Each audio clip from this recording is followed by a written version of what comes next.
Sa mga Lisken fans, may bagong kaganapan na naman tayong dapat ikatuwa.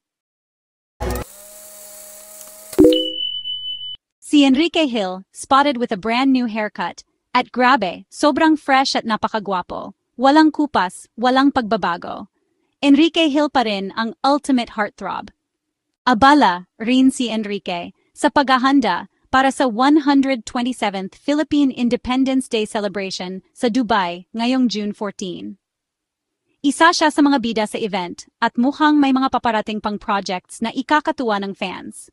Samantala, si Liza Soberano naman ay nananatili sa Los Angeles at hindi rin nagpapahuli. Nagbahagi siya ng mga behind-the-scenes moment mula sa launch party ng Can I Come In, ang bagong short film/podcast na talaga namang pinag-uusapan ngayon. Unti-unti nang naririnig ang pangalan ni Liza sa Hollywood. From red carpet events to voice projects, she's building a name for herself. And we're here for it.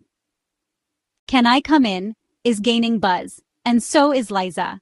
Mukhang marami pa siyang tinatago, mga proyekto na ikakagulat at ikakasaya ng lahat ng supporters niya. Habang magkaibang landas muna ang tinatahak ng Lisken, iisa pa rin ang Sians, sigaw ng fans. We support them both all the way. Abangan ang susunod na chapter ng Lisken. Don't forget to like, comment, and subscribe para sa mga bagong updates kay Enrique at Liza.